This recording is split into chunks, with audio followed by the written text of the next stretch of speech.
কাটবে কি এটা আবার মুখের সাথে মারাচ্ছে?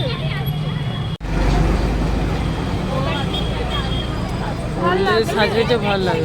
হ্যাঁ, শপিং করতে গিয়ে ঠিক এতটাই কনফিউজড হয়ে গেছিলাম। এদিন গেছিলাম নর্থ কলকাতার হাতিবাগানে। সামনেই তো সরস্বতী পুজো, আর সরস্বতী পুজোর লাস্ট মিনিটে বেশ কিছু কেনাকাটা আমার বাকি ছিল। আর সেই কেনাকাটা করতেই আমি আজকে হাজির হয়ে গেছি হাতিবাগানে। আমি তো কেনাকাটা করবই, সাথে তোমাদেরও দেখিয়ে দেবো কালেকশানগুলো। প্রথমেই শুরু করি ইয়াররিংস দিয়ে, আর যেটা ছাড়া বোধহয় বাঙালি নারীদের অর্ধেক সাজই অসম্পূর্ণ।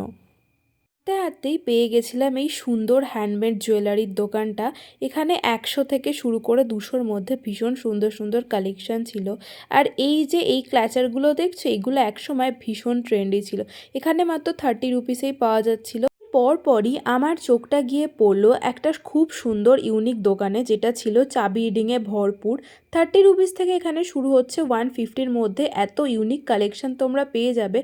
আমার চোখ গিয়ে আটকে ছিল এই মিরার কাম চাবির রিংটাতে, তো এটা আমি নিয়েছিলাম। আর এখন চলো তোমাদের নিয়ে যাই সেই দোকানটাতে, যেখানে গিয়ে আমি ভীষণ কনফিউজড হয়ে গেছিলাম।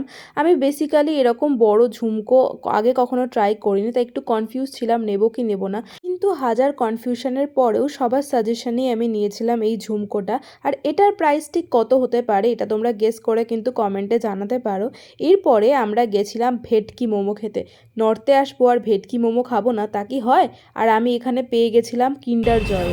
Finally I got mine Harry Potter Kinder Joy. কোথাও পাওয়া যাচ্ছে না। So let's unbox.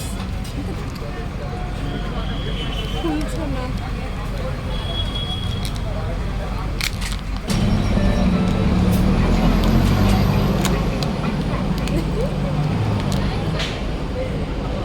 কি ভাই, এটা কি